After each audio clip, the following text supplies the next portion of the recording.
Hello and welcome. This is a brand new episode of The Road Less Taken, the web series from Nexus Consulting, where we are in conversation with people who've made unconventional career choices and excelled at them.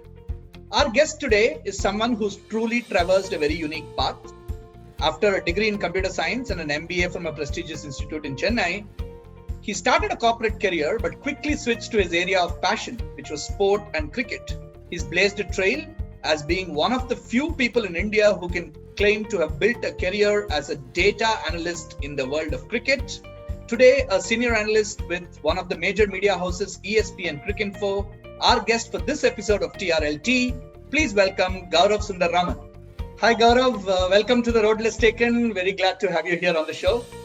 Thanks, Venky. Great to be here. Been following your series and it's exciting. Thanks so much. We want to have exciting people like you who've done something very different after a computer science degree and an MBA.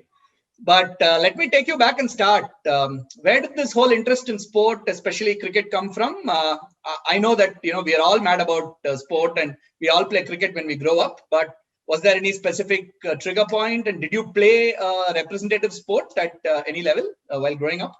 So, like most people in down south, I would say, because Chennai generally, I've been born and brought up in Chennai, so that place is generally a cricket crazy city, and I have people around me who have been always discussing cricket and stuff. So, while growing up, that generally tends to stick on to you. But obviously, the biggest influence was my brother. So he's about 6 years elder to me. So when I was growing up, when I was just from 5-6 years, he introduced me to cricket, and we used to watch a lot of sport. And we were very lucky to have a cable television very early. Okay. When Star TV started, I think it was the '92 World Cup. Prime Sports. Yeah, Prime Sports. So we were lucky to have all those. So every day after coming from school, generally my brother used to always have it on. We used to subscribe to Sports Stars. The only thing we used to discuss was cricket, and since the age difference was pretty high, a common liking was cricket, playing a lot of cricket, and otherwise everything else used to be fights and other stuff. So the only place where I could strongly say I can compete with him was in cricket, both playing on and off the field. So that is something we enjoyed, and so it was just watching a lot of sport, getting that interest, and I think that's how it generally started. Okay. And to answer your second question about whether I played cricket, yes, I did, but not at any high level. Okay. But I did go to, so I started living in Bangalore though. For between 91 and 96, I was in Bangalore. Okay. And Stan and Vishwanath had a camp. He ran a coaching academy, and that was my first proper coaching stint. And I did very well. In fact, in my debut game, I got 100 rupees as a man of the match because I finished a chase. I scored about 40 odd not out. Oh, fantastic. Suddenly I thought, okay, maybe this is a career. But then immediately after that summer camp, in June, we had to shift to Chennai. So we shifted to Chennai, and then completely I moved the academics way, and I completely stopped playing. And again, when I played a few matches for my corporate office when I was playing, representing Frost and Sullivan, but otherwise very, very less professional cricket. Okay. But obviously, street cricket and any other form of cricket, I play a lot of cricket alone when I was growing. That's how cricket crazy I was. Right. And so obviously this passion was there and stayed throughout while you went through this academic route, so to say. So you went on did a computer science degree. Tell us how did work life progress for you, and what was your thinking in terms of what your career was going to be? So to be honest, journalism was the only thing which was closest to sport. That's what I was exposed to. That's what I was told. My brother also tried applying a few times before he left abroad. So he left abroad in 2001. So that was very, very early. So correctly, when I was moving to a state where I had to make some career decisions, he was not there, but his influence was more about going into journalism. Okay. So because journalism is something where you go cover matches, you go watch sports, and that's the closest you could be associated with sports. That's the knowledge I had. So I wrote a lot. I wrote during college, as in I wrote blogs. I wrote I was discussing with people who have sporting websites or newspapers if I could write for them. Just two contacts which I had. Were these very number-heavy pieces even then, or were they, general? No. It was just fan-based pieces, just normal amateurish blog, nothing very professional. But just the fact that I thought, okay, that's a way to get into sport. But never really, I never thought of it as a full-time career, to be honest. A lot of things happened, which maybe I might tell slightly later in the show. But in my early days, it was just about following sport. And my brother was a proper quizzer, so I followed that path. I continued getting into quizzing at a very early age. That I realized again that sport was where I could actually recall a lot of things. In all the other fields, I was struggling to recall certain things. So these are triggers, you know that there's something that you don't have to go prepare. You don't have to. Like I've told in many other places, my visual memory is my biggest strength. Right. The fact that if I see something, especially in cricket and any sport which I like and follow, I tend to remember even till date. So that was my biggest strength, and I realized that has given me a lot of success at various junctures because I was able to recall certain things. So that was a strength. I didn't know how to put that to use. I didn't know how to get a job out of it. Took some time. So at various intervals, like after 12th, after my fourth year, after my college, and again after my MBA, all three times you will see me writing a lot of emails to various sports organizations. In fact, to Cricinfo itself, I've written 3 times. I have a mail which I wrote to my current CEO, Sambit Bal, in 2007 itself. Okay. So I've written saying I'm interested, I want to write for your site and all that. But obviously, there was no body of work apart from those blogs. So as usual, I didn't get any response in all these times. And so then I was just following it rigorously as a fan, watching, getting up at 5:30, getting up at 3 o'clock, watching West Indies matches in the night, trying to follow generally whatever cricket is watchable. So I think all that helped. And so, what did you decide post your MBA? I mean, did you take up a campus placement and go into a regular job? Yes, I did. So 1 year I did work in Wipro. That was my campus placement because I just didn't get like I said before, the only sports job I knew was in the media, just writing for it. I had no exposure to any other kind of sports jobs. So, and I knew that if you have to be in the media and the production side, you need to have either a journalism degree or electronic media degree or something on that front. So I didn't have any of those. So I had to obviously take up a campus job. And again, I had applied saying that I'm willing to work for these companies, but nothing really came out. So I did work in Wipro. And then it just so happened about in January 2012, there was an ad in the Economic Times where it said that Sachin and Sehwag have invested in a company in Chennai. Okay. That was my first time when I read that article. I didn't even know there was this company which works with the Indian team and which is so close to my place. It was hardly 15 minutes from my place, and I hadn't even. I knew there's somebody traveling with the team and all that. Right. But somehow I didn't really venture into it. And like generally being a quizzer and generally being very curious, I went into the rabbit hole of the internet to do more of searching and stuff. And so that article helped me at least land up at a job. And before that, at least it made me find out who the CEO was, more about the company. So that's how I would say I landed in sports jobs. Yeah, and this of course was Ramki and Sports Mechanics, right? Yeah, so this was Sports Mechanics, a company based out of the house in Besant Nagar at that point in time. Wow. And I searched him on Facebook, and it just so happened that there was a mutual friend of mine, a good friend of mine, who was who was his relative. So those are connections, Venky. When a lot of people ask me how do I get into sport, these are some lucky events, I would call it, which maybe some people might have it, some people may not.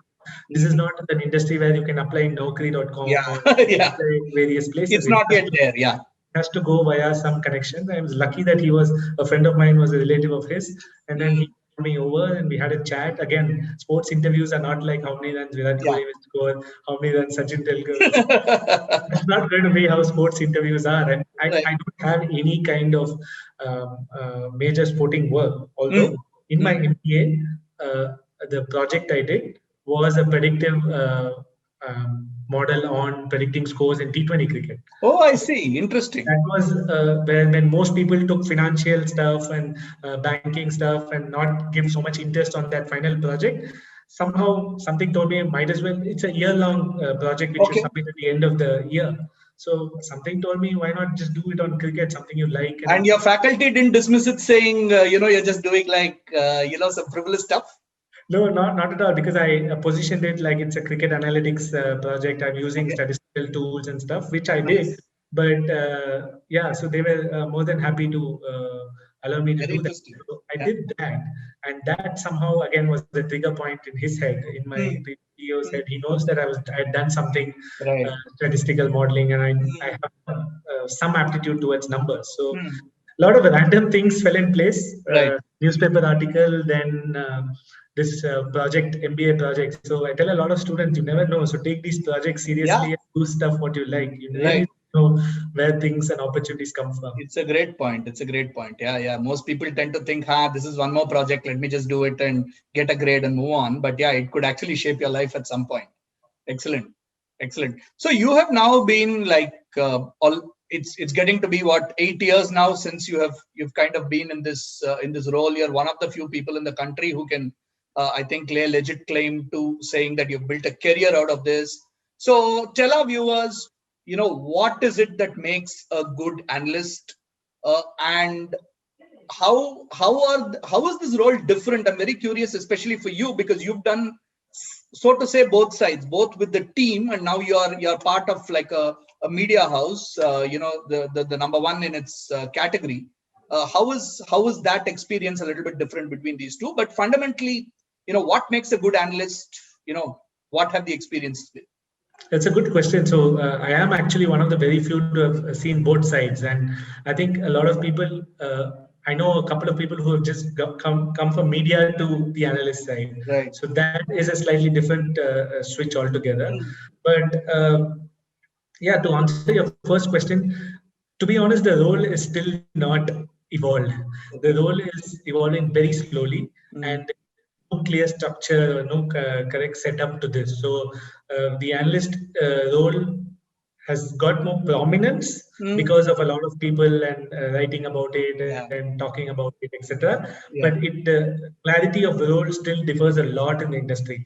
So an analyst, say, who was doing it from say 2002 to 2009 or 10 or 11, when the evolution slowly started after IPL and all the leagues started coming in, to an analyst who's doing some work today, I would say the difference has hardly been about 10 to 15%. And you would not see that in too many industries. So what I mean by that, so for our viewers, let me just break it out. So originally it was only video. Video analysis was the analyst role. They just used to see videos, cut it. It was 90% video editing, 10% gyan about technique and stuff. But you used to do the videos the coaches wanted to see, the players wanted to see, and give it to them.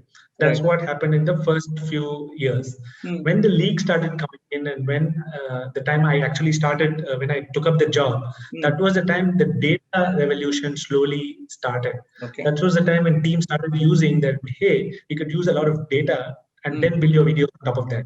And a combination of data and video is a more powerful tool to showcase to the teams. And that's why I even got the job, because they didn't have a data wing. And I had to start that data wing, manage the data. Yes, they collected data, but they never used it in the form and fashion by which it has to be used. Right. So that was one of my first few projects, to make sure that you tell a story through data and video. So conduct a team meeting, for example. How do you use data also? And not just talk about just a group of bunch of videos there. So the role started with just being a video analyst. Then it moved on to being data plus video combination. And now slowly I see, because of so many leagues, auctions, drafts, etc., data started being used in a more strategic manner to make decisions. It Right. was more an indicator earlier, so now Hmm. it started slowly. Again, I would again just say we are just 10% there. Right. It's just the scope is just enormous, but Hmm. we are just 10% there. Uh, Hmm. Web teams are, and certain individuals are using data to make decisions. Hmm.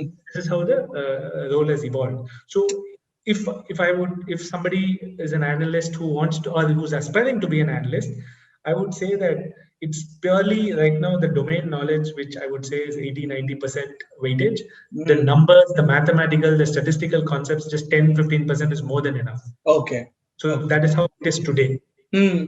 So and to be honest, that's how I And when you survive. say domain knowledge here, you mean like a fairly deep understanding of the game that comes from having probably watched like 10,000 hours of cricket, right? Absolutely, it's not technical knowledge. A lot of people get misguided by that. Mm, I'm a level 3 coach. I've played mm, cricket for so mm, long. mm, So can I naturally be an analyst? Yes, you can if you also have this domain knowledge, mm, because that is most important in terms of understanding situations, and then the curiosity. So when I see a match, when I see somebody getting out, mm. like I told you, my visual memory triggers in, and I remember that he's got out again in this particular match. He's Ah, got out there. Then I go and look into the numbers, and then I kind of try to validate it, whether right. it's genuinely a weakness or it is not a weakness, or whether why did some incident happen. Mm, So that comes only if you watch a lot and you've been like kind of immersed in this mm, space. mm. So as a fan, there are certain things which may not Of occur course. to you. Yeah. And when you're watching, I keep questioning myself, why did this bowling change happen? Mm, Then I go look up at some numbers, and mm, so that's how I got better at what I was doing. mm, mm. And to go back to one of the questions I had asked, how was it different being an analyst with a team versus an analyst in a media house? So the analyst with the team is obviously your role is limited because there are a lot of other stakeholders there, Mm, and the advantage is you get to know exactly what's happening, what questions they right. ask, what Mm, are the stuff requirements they need, and how a team thinks.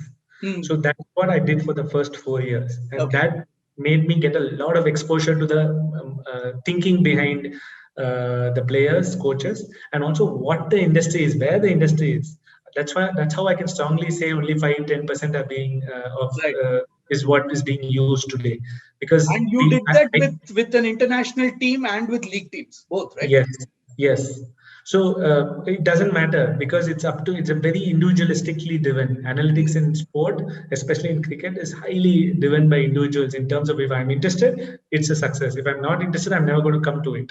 So that's ah. how it. And today, 80% of the people are in the category where they don't like data, they don't believe in it. It's very instinctive. You And mean one of captains, coaches, people like that? even players, Even individual players, players. Okay. anybody in the cricketing ecosystem, I would say only 15 to 20% of people feel that this is very useful for their game and believe Ah, in this. I see. I'll tell you the reason also, Venky, for that. You've grown up never seeing all this. You Right. practice the entire life in coach grassroots level Right. academies, schools, colleges, Ranji Trophy. You've never seen this much amount of information, Mm, and a lot of people have just started playing T20 cricket over the last 8 to 10 years. right. So you've never been exposed to this. If you've done something for 30 years or 25 years, and suddenly you have to be adapt, is hard. Which Mm, is why I think it's such a slow process. mm, Once the next generation, the T20 era of players start coming in, I mm, think all this will slowly change. Where they would have grown up with this. Today, Nicholas Puran, Prithvi Shaw, or all these youngsters go into team meetings. mm, And Ishan Kishan, for example, right? Mumbai Indians, he goes into team meetings, sees a lot of numbers, etc. Maybe at 30, 35, when he's the captain, he realizes, oh, this was used long back, it was useful. right. I need this in my team. Mm, So that could happen. So uh, that's how the role is likely to evolve. So coming back to your question, sorry for digressing a bit no, there, no. Go but on. the role in so that experience has helped me in the reading and writing about the game for the media house. Mm, So obviously, Cricinfo covers a lot of matches. They do a lot of ball-by-ball commentary. So the way mm, you tell a story to the fans, the way you tell a story, why something is happening, is something mm, I can add a lot of value in, and a lot of times Test cricket, ODI cricket, T20 cricket, the commentary is also pretty very normal. They just describe what's happening, but they don't try to answer questions on why something is happening. Right. What is the strategy behind it? What is the thought process? What could the thought process be? So those are things which, especially in T20 cricket, I have learned from teams, and I come and apply it over here. And how else can you measure a player, for example? That's a use to a team, right? How can I measure an impact of a batsman or a bowler in T20 cricket when your strike rates and averages are all was all built for Test cricket, right? Yeah, right. Those are things which work in a media house. Those are things, and media has also helped me immensely in branding. I think that's a huge thing if you want to grow in sports for anybody, aspiring youngster. If you want to like really grow and you need to make an impact in the sports industry, people have to know you. People have to look at you, and obviously ESPNcricinfo has given me a big opportunity to come on videos, be an expert. All that is very rare, but you need that if you want to grow in sports. Right. Otherwise, it's impossible. Interesting. Even till date, I tell most people, barring Harsha Bhogle, there's nobody else who's a non-cricketer who has actually made it. And he started off early 1990s. I know, right? So, way back, yeah. Hardly. I mean, I think now maybe a little bit more we are seeing fresh faces in some of the regional channels and so on. But you're right. I mean, it's barely anybody who's made it. So, I mean, I'll just latch on to a point you just made earlier of the unfamiliarity of most people while they're growing up with this, and this new generation getting more exposed to this. So, do you see this whole data boom and this whole usage of data to make decision making much more on point? Do you think it's going to become much more pervasive? A, across formats, and B, across levels, like right down to a Ranji, to even divisional cricket, and across T20I, ODI, I don't know, Fast 100 or whatever might come up next. And more importantly, do you think it will ever play a role in Test cricket? So it does to a certain extent. But again, the problem with Test cricket is you go on tours once in 4 years, right? Australia go to England once in 4 years. So there's so much data which changes. The data becomes obsolete. So there's no point analyzing 2015's or Ashes when they go in 2019. So that is a problem with Test cricket, which is why T20 cricket has given rise to this whole data boom, because it really doesn't matter. Players' weakness across leagues would kind of be the same. Player struggles against leg spin. It does not matter if it's Bangladesh, Sri Lanka, or Australia, because there's an element of technique which you're trying to tell the story through data. Test match is purely a game of skill, patience, and your technique is tested a lot. You have time to improve that over the course of time. Like once, to give you an example, once we did some analysis on Shikhar Dhawan, but suddenly when the match started, he had completely changed his stance, completely changed his technique, and he had overcome that weakness. Right. Even Alan Finch, for that matter, till last year he was very susceptible to the new ball where he used to get out LW. Now he gets out lesser, he walks down the wicket. So people change, right? So that's why the data boom is very slow towards when I go across formats. So I would still map ODI and T20 together. I think white ball is still okay. White ball to red ball or pink ball, it changes. Right. Now, across levels is a huge challenge, Venky. One of the biggest reasons being education, coach education, education of people running the sport. Everybody needs to understand this, how data can be used. Data is not going to replace a coach. Right. Data is not going to replace or mess around with somebody's thinking. Right. It is a tool where you can either validate a coach's instincts, which I use it a lot for when I communicate with coaches, etc. When they give an idea, if data proves what they're saying, great, they're very happy because they're reading the game well. And it also, the other side of it, which is the hard part, it will sometimes shut certain ideas and certain theories. Right, so that is what data is going to be used for. So if coaches and people who are the decision makers can understand how to use data. Today, most of the things they don't know. So if they get to know that, if there's a clear understanding, they don't need to know analysis, they don't need to know numbers, but they need to know when to use it, how to use it, and where to use it, and to whom to use it. Right. So, and how you can use it for technique as well as strategy, both. Right. So that's the difference. It's not always used for technique. Right. So if you can, this education has to happen for it to move across levels, and that is one of my projects which I want to achieve, which is why I take a lot of classes. I want to educate a lot of people, because only more people from outside come in who understand numbers, who understand how to use this technology. Then only it's going to go down. So if I'm going to my academy near my house and I tell him that, look, you have a camera, everything, I will collect all data of all your players, every single ball which you bowled, all the matches you do, and then I will come up with the insights. He'll say, okay, provided I'm doing it for free. Right. Because it doesn't affect him. But my point is, it can be used to select the school level. Sure. Today they're just going by coach's gut, coach's instinct, etc. Right? So there's a lot of scope in coach education, management education. Only if that happens, it's going to go. And we don't have enough infra. We don't have enough universities. If you see, if you take England for that matter, they have a nice sports institute at Loughborough. So they have a lot more small institutes coming up. So we need a lot more education. We need this to become mainstream, and that I think will take a lot of time. Right. I want to ask you about all of the teaching academic work you're doing, but before that, I have one question for you. Tell me two unique experiences that you've had in the last 8 years as an analyst. One where, a brilliant piece of insight from you has resulted in a great success. And another where, you've really gotten it from somebody for, trying to mess with their technique or with their thinking because of number inputs that you're trying to give them. You don't have to name names if you don't want to. Tell us. No, so one of the main examples was when there was this tournament which is not there anymore called Champions League T20, which used to be held with teams from all over the world. So I was obviously the analyst for the West Indian team which qualified from the CPL, which was the Barbados Tridents. So they had it was held in India.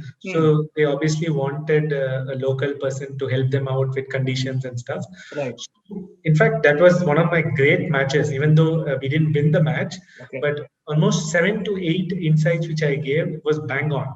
And that gained a lot of trust from the management, etc., which eventually ended up helping me get the West Indies deal also. So this was in 2014. So that time it was the 2014 IPL. Kings 11 Punjab came to the finals. Right. And then they were the ones who qualified. So the first game was with Kings 11 Punjab in Mohali. So one of the things Sehwag used to do was always he wants to hit the first ball for the boundary. For a boundary, right. This happened in all matches at 2011 World Cup, if you remember. Right, correct. And that was something which he likes to do. Okay. So it was a pattern which I started studying. When you see the first ball data of all the matches and Sehwag, you will know that those are. Sometimes he ends up doing very well if he does that. Sure. That's a confidence booster for a player. Right. So I told the bowler that expect him to try that, just bowl a bouncer. So he bowled a bouncer first up. So that was a simple thing, but effective. He didn't go on to score in that match because batsmen have these small things which they want to do. Yeah. And in the same match, in the same tournament, that is, there was a match against Cape Cobras where Hashim Amla was the batsman, and we had seen that within the first 5 or 6 balls, he always looks to move side on and flip over square leg or fine leg for the 4. He had a pattern over the last 1 year of data. So we kept 2 fielders there, and we asked a bowler to bowl down the leg. Oh, wow. Sometimes you don't bowl purposely down the leg, right? But we knew that he liked that shot. We kept it. Unfortunately, the fielder dropped the catch. So that you can't do anything about. You can't do anything about. Analysts can only give information. Yeah. So and they do all the execution. So like we are only contributing like 5 to 10%. But so that was a good thing for me because those are things which you can't just pick up. Right. That's real insight that comes out of having studied the data, figured the pattern, given the Correct. plan, and then of course if it doesn't get executed, then that's fine. Yeah, that's up to each individual. But and the other thing, one more very important thing in that same tournament was Akshar Patel was even to date, even till date in this IPL, it still works that data. But I don't know why most people don't use that. Hopefully they hear this and start attacking Akshar Patel that way. But Akshar Patel had a great 2014 IPL, Right. and he came in again, and nobody was able to figure out how to hit him because he holds that uncanny length. So analyzed the data and we found out that almost 70 to 75% of the boundaries were only in the V, both back and front. It's not only front. So you have to either play the paddle or you have to try to hit above. The moment you try to hit cross-batted shots, end up struggling against him. And if you can even go back and see the scorecard of that particular match and all the boundaries, you will see it's all in the V or behind. And Akshar Patel didn't have a great match. So those are small things, Nice. but those are effective things. Now coming to the other side where things didn't work out, I won't say it didn't work out. So see, analyst is not that powerful, that important. First of all, in a team where people come back and question you, etc., you need to maybe be there for 4-5 years to maybe have that relationship. I never had that, to be honest. So for me, it's all been very short things. Yeah. So I never got any major. It was never a problem. But again, in that same tournament, there was a match which went to a super over, and I had predicted a few batsmen to come in from the opposition team. So we were putting plans for that. There was a player who said that no way this guy is coming. He predicted a very somewhat anchorish player to come and say that super over. I said, no way. Why would they even send someone like him? That's exactly my point. That's exactly my statement. And just so happened he came into bat. So he was like, he obviously used his trump card saying, how many I played for so many years. You need to trust me. And then okay, obviously he is right, and there's no question about it. But I went by the data and conventional logic. So so those are just some. Actually, that brings an interesting point. I mean, there is a big relationship angle over there, right? Because this is going to get thrown at you all the time. I've played the game at the highest level. You know, you are sitting behind a computer. What do you know? So that is the two things to do. So how I handle that is one of the key aspects of this role, which I failed to mention earlier, is communication. If you're a person, you need to have enormous patience. You need to have a good temperament and a very pleasing personality if you want to survive in a high ego and high achieving environment. Right. So that is one of the key skills of an analyst. More than any of the domain knowledge, you need to have this. You can't snap back. You lose your job immediately. You need to understand. You need to listen. You need to know when to share the insights. Each player has its own way. Some people might like it during a smoke. Some people might like it during a drink. Some people might like it during dinner. Some people like it in their rooms. Some people like it in the field.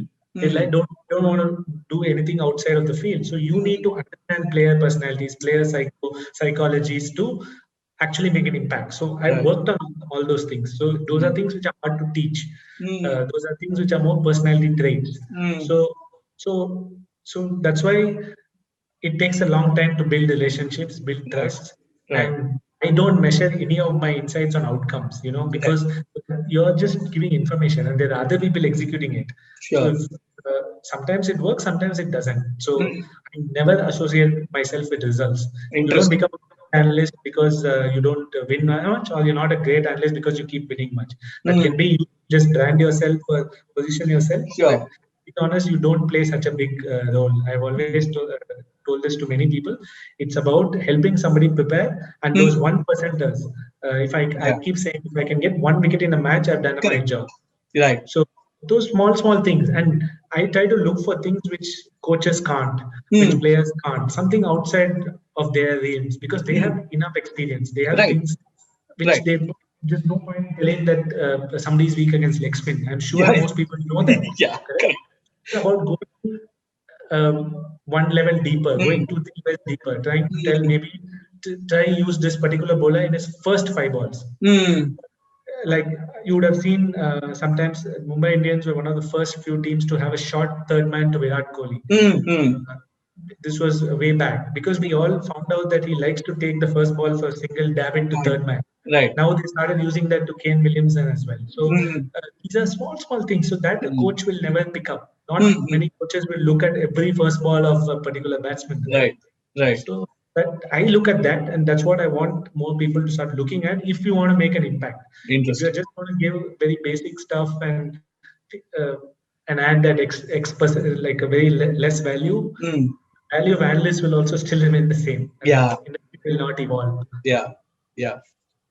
So tell us a little bit about all the wonderful academic side work you've been doing. I know you've been doing guest lectures at business schools, you've been doing workshops, you've been doing as much of an outreach programs as you can in your role, and aligning with that, what would your advice be to people listening to this show, aspiring sports cricket enthusiasts who want to get into this field? I know you've said a bunch of things already, but if you had to kind of sum up all of those things.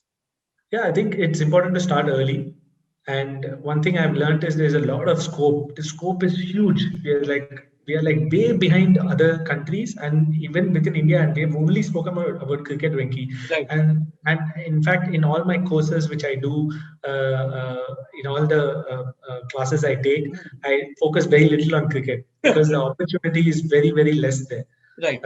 Because it's just 8 IPL teams, 1 national team. Right. That's 9 teams for you, if at the highest level. Right. And the attrition level is like 1 in 10 years. Yeah. Or 2 in 10 years. So there's no point fighting for that. Yeah. So if it happens, great. But there you have your grassroots, you have your Ranji teams in cricket. And not many people want to take up that because it's not a very glamorous thing. So it usually goes to the same people within the state association. So that's why the scope is enormous in other sports. So that is one of my main aims of when I teach a lot. There's a big scope in this industry. Data collection, for example, is not even touched upon in other sports. Right. So that is you can even start from there. And because the data is going to be so valuable. Today we have so many e-commerce companies sitting on a pile of data and not making enough money. But you know how high they're valued. Right. So that's the same thing you can apply in sports. So people. Yeah, I don't have the risk-taking ability to go and start a company there. Right. But I'm sure there are so many youngsters from these schools and students who are willing to do that. So there's an opportunity. So start young, start early, and take this risk. You need to be passionate. And if you compare yourself with in an IT job or a bank job, when you're not passionate and you have Monday morning blues, etc., you can never get bored of this job. It's been 8 years, and I'm not one day I've said that I have, oh no, what am I doing? So that is a huge. You have no idea how much that can change your life. Yeah, absolutely. Yeah. Because you do what you like, and good at it automatically, and you can do a lot more. So that's so I have a sports analytics course which I do, and it's a very different course from what most people will think because it's not very technical. Because this industry, you have no information on Google today. You go and you put sports analytics, you hardly get 4-5 links, and you don't have any information. And when like I told you, mine was more by chance because of that article I went in. But today, I want more people to have awareness, more people to know that, hey, this is a big industry and it's going to grow like crazy in the next 10, 15 years. So start early and get that, put those 2-3 years, early years. So even if people want to do an MBA, great. You need 3-4 years work ex before that. So why don't you work in sports? Do something you like. You don't, and all this will be possible if you're not very financially dependent. Unfortunately, today's sports isn't that that stage right now. Right. Like I tell a lot of people, the growth is very exponential. It's not very structured here like other industries. So it's not going to be 10% increments per year type of business, right? Yeah. Suddenly, after 4 years, you might go like it might go crazy. Yeah. And so that's the kind of risk you need to take. And you can take calculated risks in sports. So you need to identify the opportunities, identify the industry. Most majority of the youngsters today are EPL and football fans. Hardly anybody is in cricket. I agree. In all my interactions. In fact, we come across it in quizzes that we do. People are able to answer EPL questions much better than cricket questions. So. Yeah, absolutely. And I see that big change. Not many people have the appetite for Test cricket or even ODI cricket. Unfortunately, you don't have jobs in EPL, right? You can't go work from India there. It's very hard. So due to various regulations, etc. So you have to figure out what's the next best thing. Why don't you use that amount of 10,000 hours of knowledge which you have of EPL on Indian football, on ISL, on Indian hockey, on badminton? Again, I give Sindhu's example a lot. She's the number one athlete today, non-cricket athlete, if I may call it, and how much analysis she uses, how much data is there. Today I go online, I want to see how many unforced errors Sindhu has done. I cannot see it. You cannot. So there's a big market there. You can start, media houses will pick it up, people will pick it up, and you'll have a lot of youngsters coming in. So the scope is enormous. It is just that people have to be educated, people need to understand, people have to take that first level of the risks. One thing we would need is a lot of people from other industries to come in and invest, especially your MNCs, your e-commerce giants. We have a couple of unicorns in India. They all need to invest in sport because it's so important. That's how you build a technology infrastructure. You build a structure to the whole sports ecosystem. Today, there's no structure. If a youngster wants to get into sport, he has no clue how to start. He can't apply for jobs, and the jobs are so limited and random. And some sports don't even test your sporting knowledge. Most of the sports jobs, I would say 80% of the sports jobs are not testing. A venue coordinator, for example, great. Hey, I'm not saying that's a very tough job, but that's more an operational job. It doesn't really test your sporting knowledge. It doesn't test your. It doesn't help an athlete grow. Right? If you want your medals in 2028, you're looking at a lot of medals in the Olympics. You have to start now, and you have to build that infrastructure. I don't know how many Olympic athletes actually do opposition analysis. So that's where data and video will play a big role. What cricket was in 2007, I want other sports to be right now. So that you end up using data and it becomes, we get a chance to get medals. So that is my goal, at least the goal I want, which others to take up. So that's one of my reasons why I started educating people on this. Wonderful, wonderful. And I hope somebody watching this show is listening to you and, will probably take some steps in this direction. Before we wind up, I would like to ask you one last question in a lighter vein. Your job profile essentially entails you just watching sport a lot of the time and sitting in front of a computer a lot of the time. Doesn't really need you to, I'm sure you do go to the office, pandemic apart, but doesn't really need you to do that. In fact, if you have to watch sport, I'm sure it's, you're better off watching it at home possibly. How does your family react to all this? And in family functions, when they ask you, what is it that you do for a living? Do these end up being hilarious conversations? So there are a couple of stories there. I recently had mentioned a very funny story in a podcast with Gaurav Kapoor. So my house help, for those who have not heard it, let me repeat it again. My house help, for that matter, for a long time thought I was not working at all. And she was constantly watching matches all the time. And here is my wife working so hard, going and coming back in the evening, leaving early. And here's this guy just watching TV all the time. So it took me 3-4 months to explain to her what I do.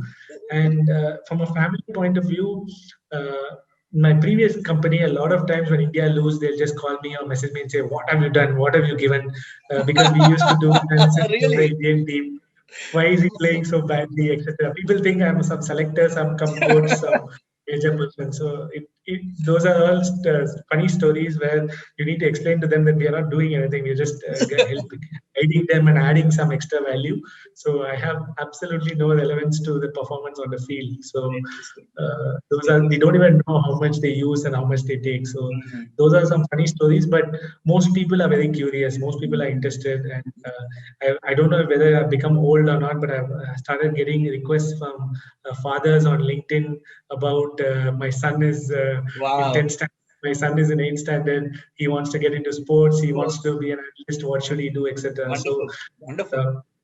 That the thing is, the job is creates a lot of curiosity because there's not much information available anywhere else. So it has to improve. It shouldn't be like this. It's been like this for too long, and I really hope it changes. Great. And one last question: what next for Gaurav from here over the next few years? What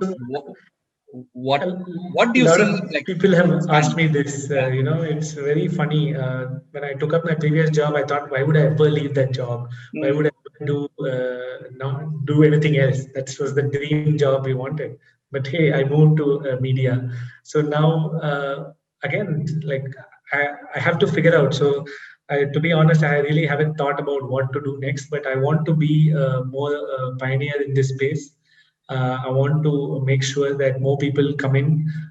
There's more structure, and sports and analytics as an industry grows big time in India. So that is my long-term goal. All the very best, Gaurav. And on that note, thank you very much for sparing your time, giving your fantastic insights. You're truly a unique professional. You've really traversed the road less taken in that sense. So thank you very much for being part of the show. Thanks a lot for having me. Pleasure, Venky. So that was Gaurav Sundararaman.